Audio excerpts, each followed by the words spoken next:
Hey gang, Kevin here, Life22. And so we're coming to you today because about a month ago I finished the lecture series provided by, available on both YouTube and the Daily Wire, from Dr. Jordan B. Peterson. It's the lecture series that kind of breaks down a lot of the ideas in his books, Maps for Meaning. With Maps for Meaning, it's about a 30-hour listen, if I remember. I don't believe I've actually reviewed it on the show. I want to say I read about 100 books. I think we're at like 300 books or something crazy. No, it can't be at 300 books. What are we? At least 30 a year. We've been doing it for like, we're on year 4, so 90 books. About 100 books or so, I would say, between 75 and 100 books we've got under our belts, but we didn't start reviewing them until we hit maybe 30. So we've got like 30 to 50 books that maybe we've reviewed. Dan, I feel like that's a low number. I think we've read a lot. I think I've read a lot of books with Audible and then started reviewing them after we had put a whole pile under our belt. But I just did a quick search and we did not review Maps of Meaning on the channel, but it is a great listen. And pretty much anything by Jordan Peterson is phenomenal. He is probably, like, out of, like, there's like inspirational people in, like, that in my life, like, he is probably top of the list. Which he's got a new lecture tour coming out this year, and he will be he just released the tour dates, and I don't think I'll be able to make the one in February in Schenectady, but I might be going to the one in June. That would be awesome. It's in Connecticut, and like, if I'm going to go see Jordan Peterson, I was telling June, like, I'm going all out. I'm going to do the meet and greet package. Like, I'm not spending $100 on a ticket and driving somewhere far away or whatever, and then just being dumb about it. Like, I'm gonna spend the extra $200 on top of that, or $300 on top of it, because it's make an experience out of it. I want to meet the guy, meet and greet, shake his hand. Like, he is, like, been an extreme inspiration to me in the last, like, 4 years. And so, yeah, that'll be exciting. But a few weeks ago, I've been banging through a lot of his content, and I finally listened to his lecture series on Maps for Meaning, and that was a phenomenal series. He breaks it down in 12 parts. They're about anywhere from an hour and a half to 2.5 hours per episode that he breaks them down into. The first one is, number 1 is context and background. The next one, number 2, is marionettes and individuals, part 1. Marionettes and individuals, part 2 is episode 3. So just to kind of break those down real quick, he breaks down the theory of delineating through this course, emerge. Yeah, so let's see here. Why we fight to protect it. It's kind of hard to, I've got my boom arm in my way.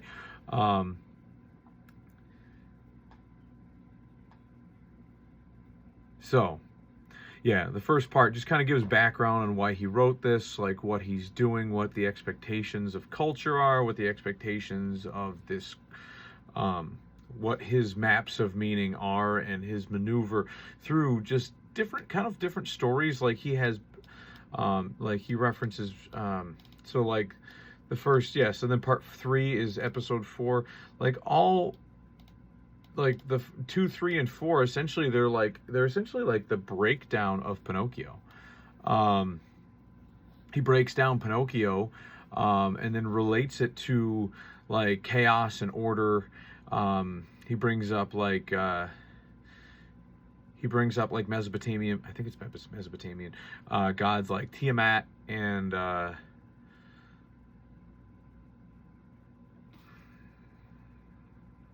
Tiamat eats Jeez, I'm drawing a blank on some of these names, but it's really kind of interesting stuff how he breaks it down, how like men, like, you know, like just how he can break down Pinocchio, for example, like how like people are always chasing like their fathers, right? Like men are always chasing their fathers, right? And they're trying to, they first are being taught by their fathers, and then they have to overcome the same things that their fathers couldn't overcome, right? Like you have to save your father from the belly of the beast, right? Monstro. And it's like,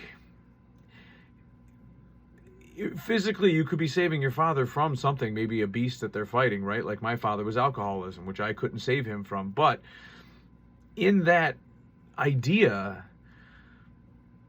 alcoholism was the monster, and my father could also be a symbol for the future that is to come, right? Like the curse my father had, or the thing that ended up like consuming my father. I need to, like, in terms of saving your father, you're kind of saving yourself in the future, because you are your children's father. And so in order to better prepare them, if you look at yourself like you're just, you know, you're one step in a linear period, right? Your father had you, and then you had your kids, and your kids, you know, had their kids. And then so essentially you are all of the actors in this, because your genetic code is in there, right? Like that is how you live amongst time beyond just who you are, which is like, it's really deep and philosophical. But like, in order, like, so if that's a goal of yours, right? Like, right, a lot of people, right, you have that urge, right? Like, I'm going to go have children, I'm going to go procreate, I'm going to go forth and multiply. And then you do, and then you die, but your kids live on. So essentially you're living on in your kids in that regard, and in your grandkids, and your parents and your grandparents. They're all living on within you. And so you, as the entire like lineage, this entire line, every entity amongst that line is a separate storyline about overcoming something. And it's usually picking up where the previous guy left off. And like with me, it's like, yeah, alcoholism's a problem. It took down my dad, and so I must go forth and defeat Monstro.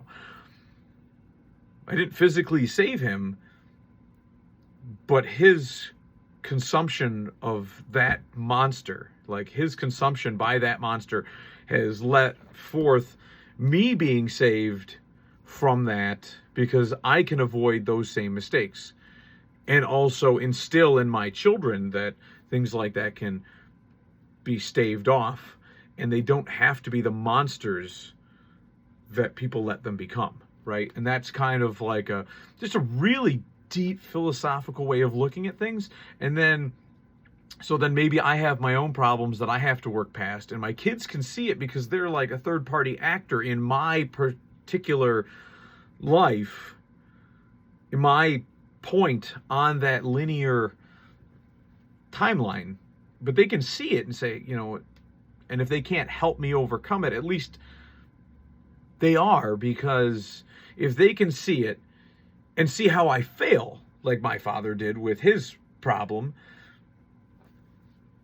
they can address it moving forward and attempt to correct it so that it doesn't become an issue for future Kevins down the line, for example, right? Like future Bryans or future Lachlan's and Lennox's, right? Like it's an ever-moving cycle, so it's kind of hard to keep kind of track of that if you're not into a philosophical type of, like, a real deep stuff. But man, just how you can break down something as simple as a very popular Disney film. And the reason it's very popular is because it speaks to people on that level, right? sometimes things are popular because they speak to you on a level that you don't initially understand, but you can relate to it. And you don't know why you relate to it because most people don't stop to think, wow, this is it. Like saving your dad from the belly of the beast. And you don't want to goof off because otherwise you just make an ass of yourself. And asses get just sent to hard labor. And they get treated like shit, right? Like they just, that's some like phenomenal, like breakdown there. Like just the symbolism of it. Just, like if you're an ass, you're going to be sent to the salt mines. You're going to do hard work, very back-breaking labor. You're going to be treated like shit. You're going to have, like, your worth is going to be nothing. Nobody likes you. You know what I mean? You're just an ass. And that's all you are. And it's just a real deep symbolism there. And, like, he kind of points it out. And I think that's phenomenal because nobody ever points that crap out. Story in the meta story. So he kind of breaks down how stories of life work.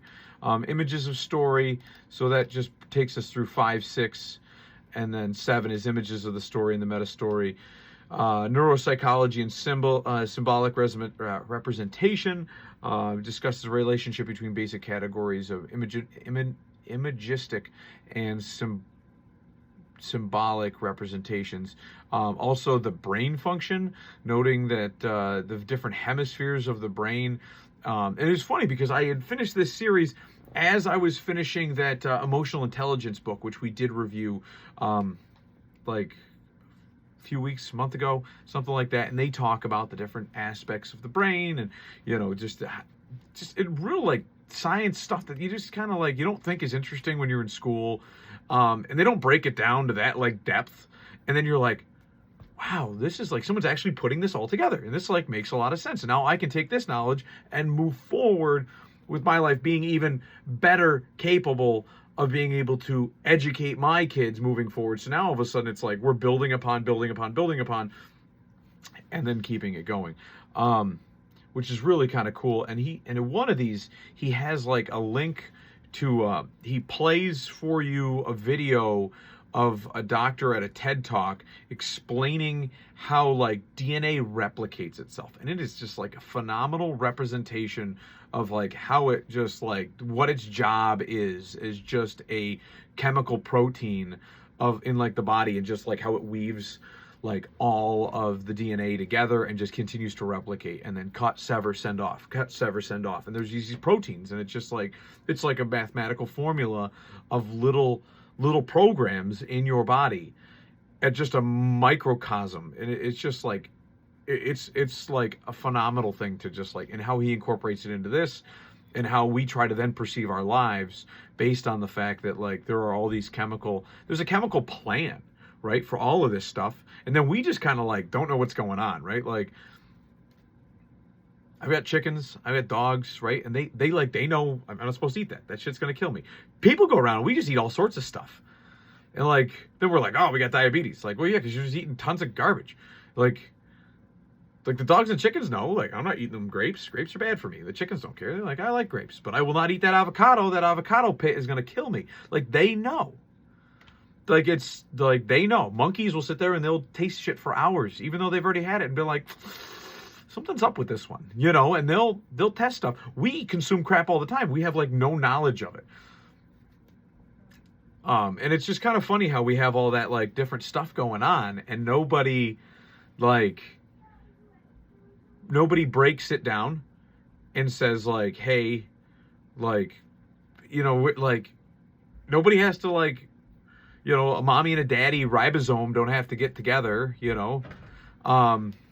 mommy and daddy chromosomes don't have to get together and like, they don't have to come together and then like, like raise a bunch of chromosomes and then like teach them what their job is. They just know. It's like instinct. It's built into their coding.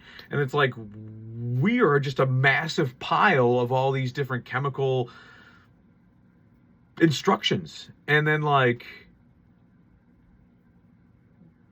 here we are. And like, but we don't really like, we have some instinct, and then we're like, and we have some like urges like go forth and multiply, right? Like sex is stimulating. It's like a candy bar, right? It's like tons of sugar. You're like, wow, this is great. And then you go forth and multiply. And you make these other little machines that continue to replicate themselves. But we don't know the purpose of it. And I mean, our chromosomes don't know the purpose of it. And those little proteins that are like stranding DNA together have no idea like what their purpose other than just being a cog in the machine. And it really gets you thinking on like, so what is the meaning? And that's kind of what he's breaking down here. It's a long way about going about it, but it's just very interesting stuff. I really am enjoying like a lot of this stuff. And like he goes on later, I know we broke down his Exodus series. Actually, the next thing that I'm going to review by him is going to be his Genesis series. And like he breaks down these old stories and says like, you know, we wrote it down for a reason, and it's popular for a reason, and people like it for a reason because it speaks to you on what level. And maybe it helps us kind of, because we have more capacity than just those little proteins inside of us that are just spinning out DNA. And so our capacity allows us to kind of question and think and ask and say, well, why is this? If this, then that, then why?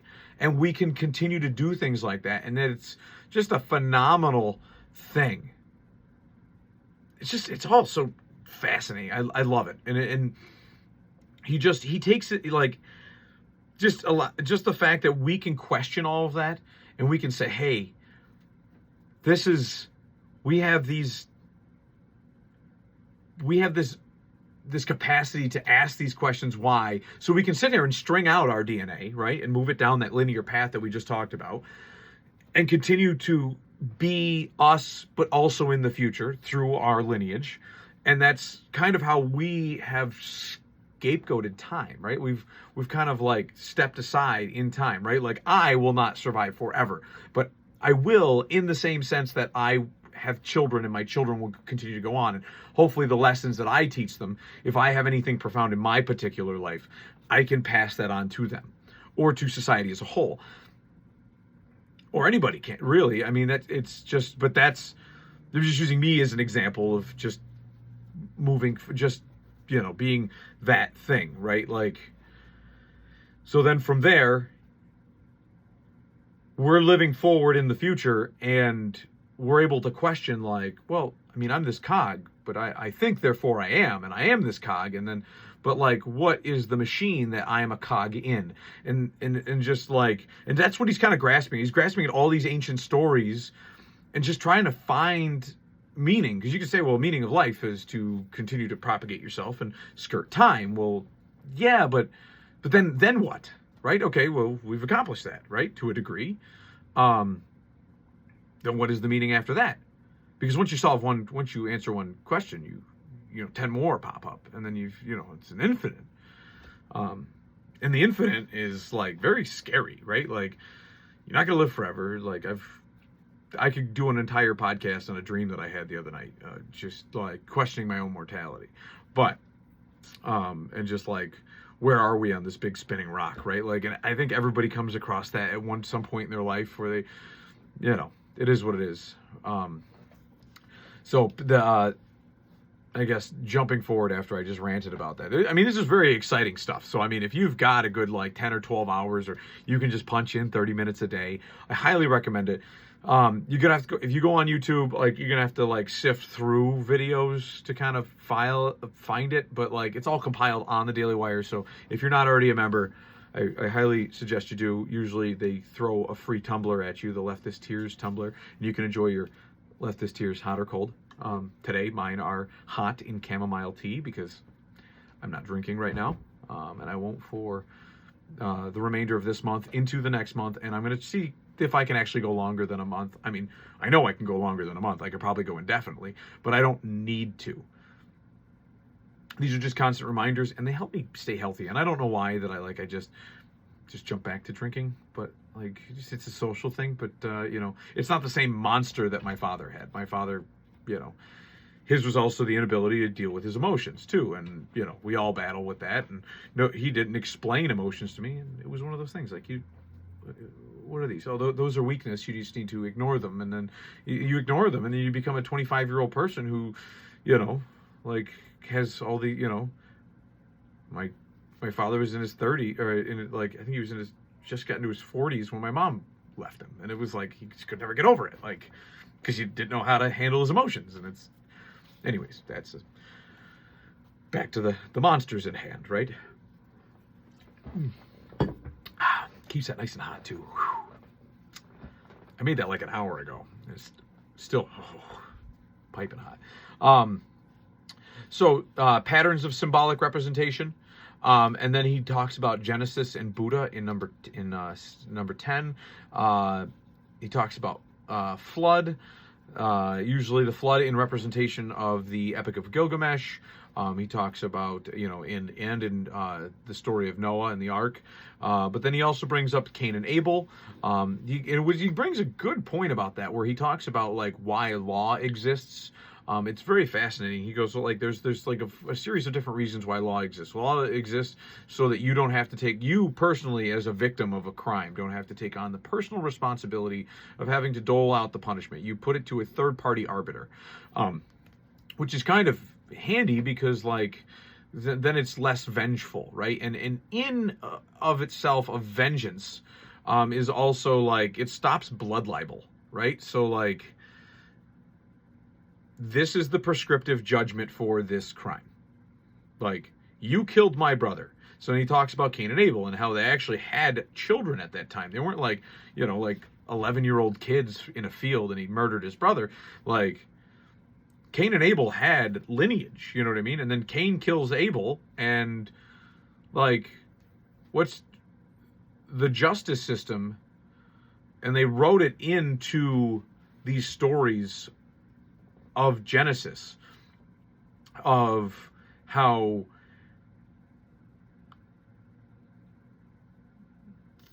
the justice, no justice that man could serve Cain would ever be greater than the burden that God had placed on Cain for killing his brother Abel.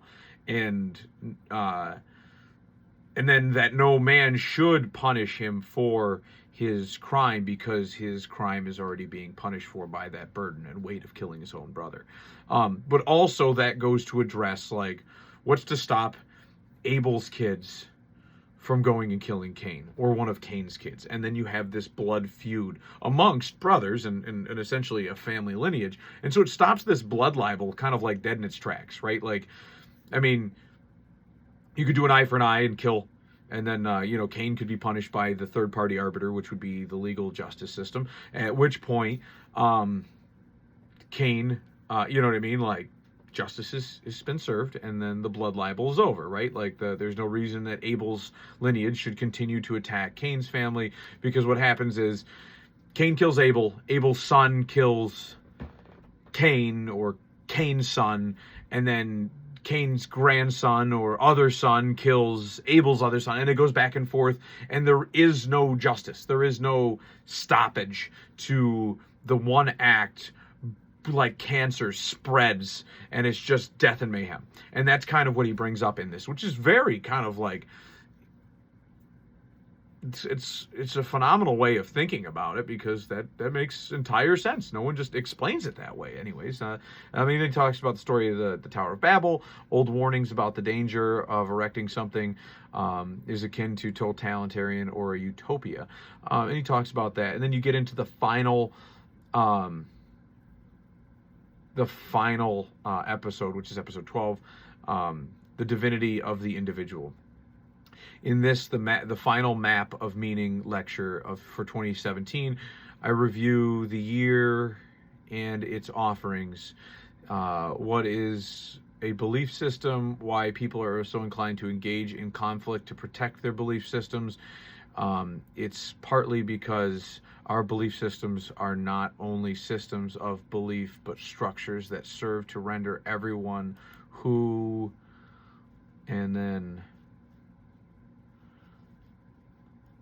yeah, and then it ends. But yeah, so that kind of gives you a brief kind of like excerpt of that one. And it is, I think I've even quoted it on my X or Twitter, whatever, dead naming. But it is a very good, it's a good series. And if you've got time, if if you don't have a couple bucks and you can't join the Daily Wire, at least go hunt it down on YouTube. It is a good series to try to pick and choose all the pieces, and I believe they are in the same episode order. So, but other than that, guys, I hope you enjoyed this this long 25-minute rant on Maps of Meaning, the lecture series by Jordan B. Peterson. We will catch you next time on Life 22.